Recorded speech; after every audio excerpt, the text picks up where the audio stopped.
So welcome back guys, K Abhishek Kumar here from IIT BHU and इस video में काफ़ी सारी एडवांस चीज़ों की बात होगी एंड एडवांस चीज़ें पार्ट 2 यानी वर्जन 2.0। और राइट, तो देखो पार्ट 1 ऑलरेडी बना हुआ है, उसकी ऊपर लिंक आ जानी चाहिए आई बटन पे, उस पर क्लिक करो, पार्ट 1 जाके देखो। इसलिए मैं ये बोल रहा हूँ क्योंकि वो बेसिक्स है, अगर वो चीज़ नहीं हुआ तो ट्रस्ट मी कि अगर आपका पार्ट 1 कंप्लीट नहीं है तो आपको कोई भी यूट्यूब या कोई भी गाइडेंस मिल ही जाए, आप नहीं आगे कर पाओगे। ठीक है, पार्ट 2 समझने के लिए पार्ट 1 करना कंपलसरी है। पार्ट 1 के बारे में मैं थोड़ा सा ब्रीफ दे देता हूँ कि पार्ट 1 में क्या था। ठीक है, इससे याद आया मुझे कि देखो, वीडियो की डिस्क्रिप्शन चेक करना ज़रूर। वहाँ पे आपको एक गूगल फॉर्म मिलेगा। गूगल फॉर्म भरना इसलिए आपके लिए ज़रूरी है क्योंकि आपको उससे मेरे मेरे थ्रू पर्सनल गाइडेंस मिल सकती है। 5-6 लोगों की व्हाट्सएप ग्रुप बनाया जाता है। एक एक ग्रुप 5-6 लोगों का होता है, उससे ज़्यादा तो मैं बनाता नहीं। तो 5-6 करके लोग रहेंगे उसमें। आपको जो भी डाउट्स है आप मुझसे पर्सनली थ्रू व्हाट्सएप पूछ सकते हो, या फिर कमेंट कर दो तो कमेंट का तो रिप्लाई मैं कर ही दूंगा। ठीक है, तो group description sorry video description बहुत ज़्यादा इंपॉर्टेंट है, उसमें कई सारे इंपॉर्टेंट पॉइंट्स भी दिए रहेंगे। अब बात करता हूँ कि पार्ट 1 में क्या था, उसका छोटा सा ब्रीफ। पार्ट 1 में देखो क्या था। पार्ट 1 में आपको मैंने बताया था कि एनसीईआरटी करना है, एनसीईआरटी एग्जाम्पलर करना है, प्रीवियस ईयर क्वेश्चंस करने हैं, मेंस और एडवांस के कौन से करने हैं। आईआईटी खड़गपुर पिछले बार 2014 में, फिर 4-5 में भी पेपर लिया था, तो वो वाले तो करने ही करने हैं और बाकी सारे करने हैं। ये सारी चीज़ें मैंने ऑलरेडी बता रखी थी। फिर मैंने उसमें बात की थी आपके लिए मोटिवेशन, अब कोई काम करने नहीं वाला है। घर में पिताजी से मार खा रहे हो तो खाते रहो, लड़की छोड़ के चले गई तो जाने दो।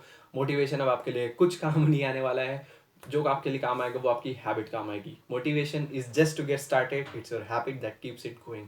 तो आपको हैबिट बनाने पे ध्यान देना है, सबसे ज़्यादा इंपॉर्टेंट वही रहेगा। एंड उसके बाद जो अलग चीज़ आती है कि आपको सबसे ज़्यादा जो अभी तक है कि आपको 94 परसेंटाइल से ऊपर रखना है अभी स्कोर अप्रैल में। अब अप्रैल के बाद तो अब एडवांस में आ जाओ, मे की मेंस की तैयारी छोड़ दो। अगर आपका 94 परसेंटाइल से ज़्यादा है तो आज की डेट से एडवांस की तैयारी चालू कर लो, या फिर अप्रैल में 94 से ज़्यादा ले आओ, फिर एडवांस की तैयारी चालू कर दो। एंड पार्ट 2 उसी के बेसिस पे है कि एडवांस, प्योरली एडवांस बेस्ड पे है। अब बात करते हैं कि क्या करना है, क्या नहीं करना है, क्या सवाल बनाने हैं, क्या सवाल नहीं बनाने हैं, उसके बारे में बात करते हैं। देखो, वीडियो डिस्क्रिप्शन में मैं अगेन कुछ ऐसी किताबें, कुछ ऐसी चीज़ों की लिंक्स दी रहेंगी जो मैं तो बोलता हूँ, मैं पर्सनली सजेस्ट कर रहा हूँ। ऐसा कोई मैं उसको स्पॉन्सर नहीं कर रहा, मैं कुछ नहीं कर रहा। मैं एज अ पर्सनली सजेस्ट कर रहा हूँ कि आप उनको जाके कंप्लीट ज़रूर करो, क्योंकि उनको कंप्लीट करना कहीं ना कहीं आपको फ़ायदा देगा। ठीक है, एंड अगेन मैं उसको कोई स्पॉन्सर नहीं कर रहा हूँ। ये जो मैंने किए थे वही मैं आपको बस प्रीफर कर रहा हूँ। ठीक है, ऐसा समझो। तो वो आप जाके ज़रूर चेकआउट करो। अमेजोन की लिंक है, मेरे ख्याल से खरीदना होगा तो खरीद लेना, या फिर आपको ऑलरेडी है हुई तो उसको प्लीज़ ज़रूर बनाना। अब आगे बात करेंगे कि इंपॉर्टेंट पॉइंट्स क्या हैं। देखो, फिजिक्स केमिस्ट्री मैथ्स मैंने ऑलरेडी टाइम कोर्स डाल के रखे हैं, तो अब अगर आपको कुछ नहीं देखना है या कुछ और देखना है तो आप आगे स्किप कर सकते हो, कोई दिक्कत नहीं है। सबसे पहले बात करेंगे हम लोग मैथमेटिक्स की। मैथमेटिक्स में अगर बात करें तो देखो, थोड़ी सी ग्राफिकल चीज़ें समझने की आपको ज़रूरत है। ग्राफिकल चीज़ें के बारे में थोड़ा सा डिटेल्स में आपको दे देता हूँ। आपकी स्क्रीन, तो मैथमेटिक्स सेक्शन में बात करते हैं। अलजेब्रा जो अभी तक ट्रेंड लाइन जितना चला है, अलजेब्रा का परसेंटेज है मैथमेटिक्स में 32.6%, यानी 30% के आसपास वो आ जाता है। वेक्टर अराउंड 10 से 12% आ जाता है। ट्रिग्नोमेट्री 9। डिफरेंशियल कैलकुलस आ जाता है 15 से 20% के अराउंड। डिफरेंशियल कैलकुलस होता है पेपर में। कोऑर्डिनेट की अगर मैं बात करूँ तो 18.1 होता है, उसका अराउंड होता है। Integral calculus 16.7। अगर आप इसमें ध्यान से देखो तो आपका अलजेब्रा डोमिनेट कर रहा है। अलजेब्रा आपको बूस्ट दे सकता है, लेकिन लेकिन लेकिन अगर आपका सिर्फ calculus, that is differential and integral calculus भी अगर आपका तगड़ा है, वो भी देखो समवेयर अराउंड आपका 32 बन रहा है। तो ये दोनों अगर आपके हैं तो आप मतलब बहुत ऑनेस्टली आप मैथ्स के ही दम पे पूरा पेपर आराम से क्लियर कर सकते हो। हाँ, इंडिविजुअल जो कट ऑफ है उसके बारे में अभी थोड़ी देर में बात करेंगे, लेकिन अगर मैथ्स में ही इतना अच्छा स्कोर आ जाए, अगर आपका अलजेब्रा अच्छा है, अगर आपका कैलकुलस अच्छा है, अगेन मैं फिर से बोलूँगा, देखो यूनिट वाइज पढ़ना, चैप्टर वाइज मत पढ़ना। चैप्टर वाइज पढ़ने का कोई मतलब नहीं है, क्योंकि जेई मेंस में चैप्टर वाइज क्वेश्चंस आते थे। स्ट्रेट लाइन का पूछा तो सिर्फ स्ट्रेट लाइन के क्वेश्चन लग रहे होते थे, लेकिन उसके फॉर्मूला लग रहे होते थे। लेकिन एडवांस में स्ट्रेट लाइन का क्वेश्चन पूछा तो स्ट्रेट लाइन का फॉर्मूला लगेगा, पैराबोला का फॉर्मूला लगेगा, सर्कल का फॉर्मूला लगेगा, हो सकता है कि प्लेन वेन वेक्टर वगैरह भी उसमें घुसा दे, कुछ भी हो सकता है। तो आपको यूनिट वाइज चलना है एडवांस में, और मेंस में तो आप चैप्टर वाइज चल सकते हो, उसमें ऐसा कोई प्रॉब्लम नहीं है। तो देखो, unit wise algebra and integral calculus आपके लिए सबसे ज़्यादा इंपॉर्टेंट है। वीडियो की डिस्क्रिप्शन में पर्टिकुलरली चैप्टर वाइज प्रायोरिटीज़ भी दी हुई है मैंने, मतलब किसको सबसे पहले करना है, किसको बाद में करना है, उसको चेकआउट ज़रूर करना। डिस्क्रिप्शन देखना बहुत ज़रूरी है। बात करेंगे इसके बाद केमिस्ट्री की। तो देखो, जो लोग डायरेक्टली केमिस्ट्री पे स्किप करके आ गए हैं, अगेन मैं बोलूँगा डिस्क्रिप्शन चेक करना। उसमें मैंने प्रायोरिटी, चैप्टर वाइज प्रायोरिटी दी हुई है कि इस चैप्टर को पहले कर लो, इस चैप्टर को बाद में करो। फिजिकल की प्रायोरिटी वैसे अगर देखा जाए तो वेटेज अराउंड 35 से 40% के बीच में लाई करता है, एंड सारे बच्चों को फिजिकल पसंद आता है।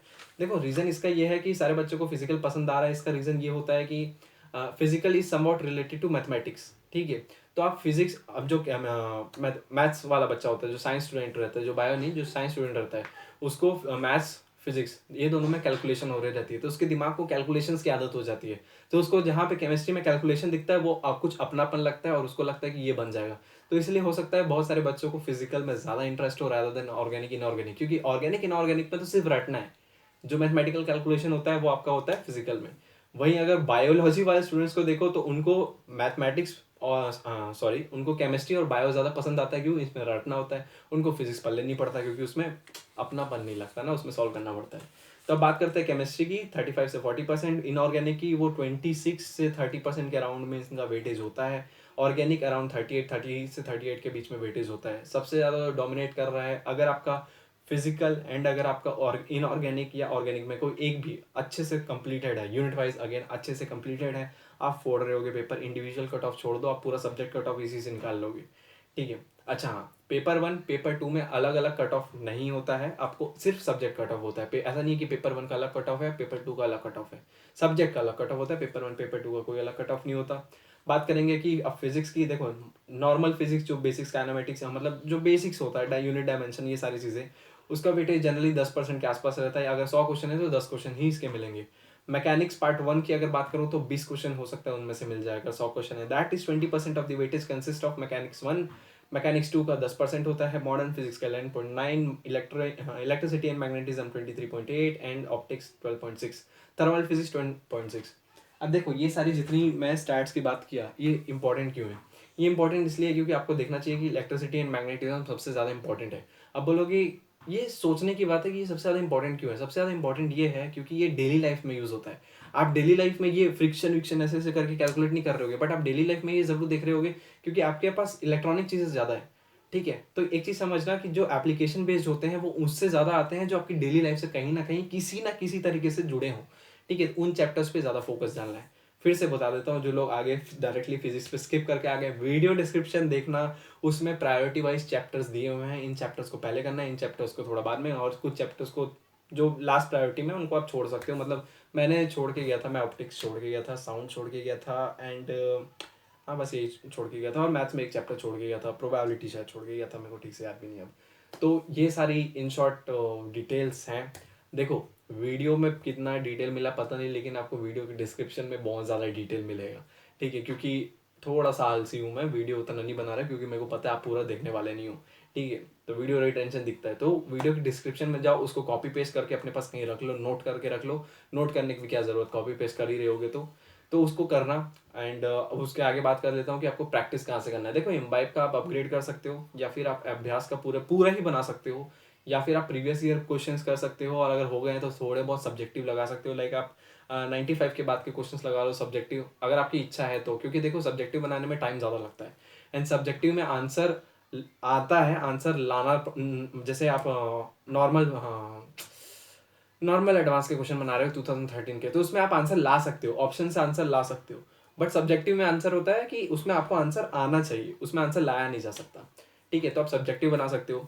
वीडियो के डिस्क्रिप्शन में मैंने ऑलरेडी एक और चीज़ दी हुई है कि आपको कौन कौन सी बुक से या कौन कौन सी हेल्प मटेरियल से आपको करना चाहिए। अगेन मैं इनका कोई स्पॉन्सर नहीं कर रहा हूँ, मैं इनमें कोई इनका एडवर्टाइजमेंट नहीं कर रहा हूँ, मैं बस आपको बता रहा हूँ कि ये सारी चीज़ें कभी मैंने यूज़ की थी, कभी मेरे दोस्तों ने जो मैं आईआईटी में है उन्होंने यूज़ की थी, एंड इससे काफ़ी ज़्यादा फ़ायदा मिला था।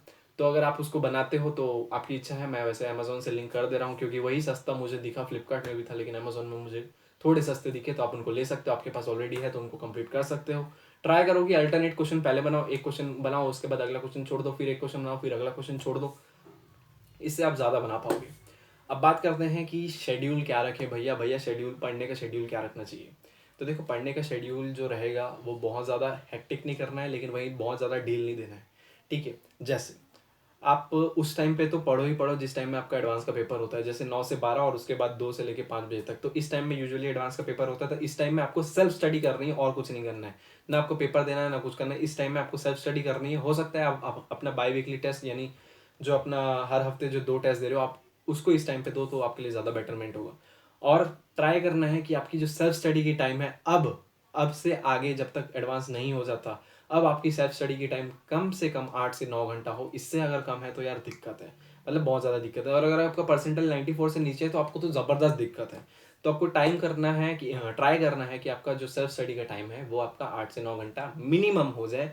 साथ ही साथ आप प्रीवियस ईयर क्वेश्चन भी बना रहे हो, हर रोज कम से कम 20 क्वेश्चन प्रीवियस ईयर के तो बनाओ ही बनाओ, अल्टरनेट 10 से 20 बनाओ।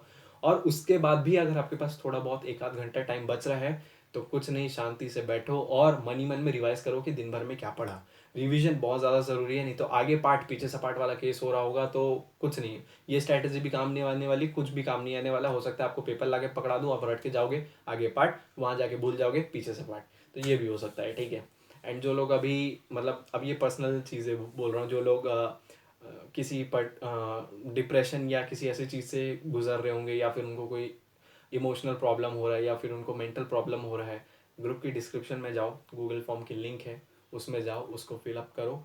एंड उसको फिलअप करने के बाद लाइक आपको मुझसे पर्सनली बात भी कर सकते हो, एंड आपको कोई भी परेशानी हो तो आप डिस्कस कर सकते हो। इतना कुछ घबराने की बात नहीं है। अगर घबराने की बात होगी तो डेफिनेटली पर्सनली बात करोगे तो बता ही दूंगा।